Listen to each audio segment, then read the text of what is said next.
다주택자를 옥죄던 노선이 지난 정부에서 있었고요. 그래서 뭐 심지어 공무원들의 사실은 승진해서 주택 수를 보기도 하겠다 뭐 이렇게 얘기했던 시기도 있었고, 뭐 그런 부분들 때문에 사실 문재인 정부에서는 다주택자가 사실 옴짝달싹을 못했죠. 그러다 보니까 선택지가 한 크게 두 가지였습니다. 아예 증여를 해버리거나 아니면 버티면서 조세 전가를 해버리는 거죠. 딱 두 가지 뿐이었습니다. 그러다 보니까 시장에 굉장히 이상한 트렌드가 하나 생겼었죠. 똘똘한 집 한 채. 예. 그래서 너도 나도 첫 내 집 마련을 하는데 무조건 아파트, 무조건 서울, 뭐 이런 식의 현상들이 생기다 보니까 시장이 굉장히 왜곡된 부분들이 있었고요.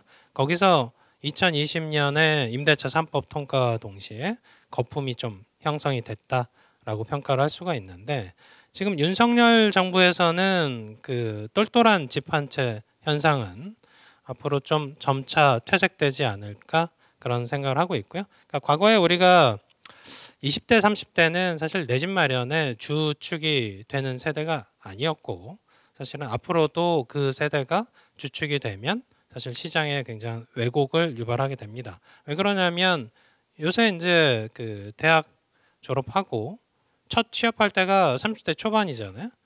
근데 30대가 주축이 된다는 건 사실은 시드머니라는 것들이 없는 상태에서 과도한 레버리지를 일으키는 형태도 있고, 소득이 좀 적은데 대출을 뭐 부모님 자산을 끌어와서 하는 형태들도 있는데, 과거에는 이제 뭐 전세 살다가 나중에 천천히 시드머니를 모아서 내 집 마련하는 그런 경로가 있었고, 그 과정에서 은행권의 이제 금리가 높으면 복리 효과도 누리면서 시드머니를 이렇게 만들었다. 그런 과정들이 지금 살아나는 국면에 있다. 그러니까 월급이 소중해지는 그런 시기에 있다. 이렇게 볼 수가 있고요. 윤석열 정부에서는 지금 선택지가 크게 5가지입니다. 일단 첫 번째는 팔아도 됩니다. 안 팔릴 뿐이죠. 거래가 안 되니까. 근데 양도세 중과는 안 하고 있죠. 일반 과세 하고 있으니까 매도할 수 있는 퇴로를 열어놨습니다. 그리고 뭐 기존과 마찬가지로 증여를 해도 되고요.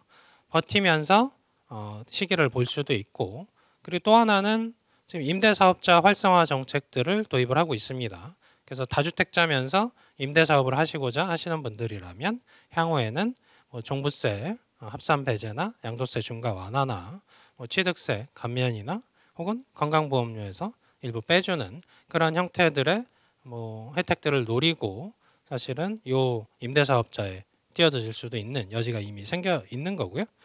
거기에 마지막으로 취득세가 핵심 키입니다. 우리가 이제 예를 들어서 2주택, 3주택인데 뭔가 팔고 나면 지난 정부에서는 엄청난 규제들이 들어오죠. 그래서 2주택, 3주택이었다 하나를 팔고 2주택인 상태에서 3주택이 다시 되고자 하면 사실 취득세 중과 12%에 해당되는 그걸 두드려 맞으니까 재진입이 안 되는 겁니다. 임대사업자 하시던 분들 포함해서 다주택자들이 재진입이 안 되다 보니까 지금은 그 취득세를 건드리고 있죠. 그래서 중과 완화하는 부분들이 있으니까 향후에는 팔고 어떤 집으로 다시 들어가고 이런 경로들이 다시 생성이 된다는 거죠. 다만 시간이 좀 걸리다 보니까 우리가 통계적인 부분들을 일일이 다 확인하고 의사결정을 하시면 한 2박자 늦습니다. 그래서 어떻게 보면 거래량에서 혹은 중개사무소 쪽에서 움직이는 동향들을 꾸준히 체크하시면서 2박자 좀 빠르게 어떤 선택들을 하셔야 되는 국면에 있고, 그래서 지금 윤석열 정부는 주택 개수로 규제하지 않고요. 가액 기준으로 좀 비싼 주택을 가지고 있으면 거기에 따라서 세금이 좀 부과되는 부분들이 있을 것 같고요. 그리고 나머지 질문은 뭐셨나요? 예. 청약 시장의 유인 요소는 딱 하나예요. 사실은 뭐 이것저것 다 뭐 설명돼 있습니다만 분양가가 싸냐, 그거 하나만 보시면 됩니다. 왜냐하면 수도권 우리가 외곽지라고 할 수 있는 뭐 파주에서 어떤 분양을 하는데 분양가가 주변 시세보다 한 20% 싸다. 그러면 잘 됩니다. 입지의 문제가 아니라는 거예요. 입지가 중요해지는 건 강남권이고요. 강남권에서는 비싸도 사실은 좀 잘 팔리는 시장인 반면에 우리가 비강남권에만 가도 분양가가 일단 비싸면 외면합니다. 사실 저는 그걸 굉장히 합리적인 시장으로 보고 있고요. 뭐 묻지마 청약을 하던 시기는 어느 정도 지났고 이제는 선별 청약을 하는 시기인데 거기에 이제 정부가 가수요를 좀 끌어올려고 사실은 이 그 무순위 청약에서 뭐 지역 요건이나 혹은 청약 통장 외에 이제 자기가 이제 집이 한 채 있어도 청약을 할 수 있게끔 이렇게 풀어주는 부분들이 있어서 아까 설명드린 것처럼 수도권 쪽에서는 미분양 문제가 그렇게 크지 않고 서울 쪽에 지금 1000세대 정도의 미분양이 있거든요. 그 중에 한 800세대가 도시형 생활주택입니다. 도시형 생활주택은 왜 미분양이냐? 분양가 통제를 안 받았거든요. 그래서 분양가가 비쌉니다. 그러면 소비자가 외면을 하는 거죠. 당연한 겁니다. 그래서 가격이 비싼데도 수요자가 선택하던 시기는 지났고요.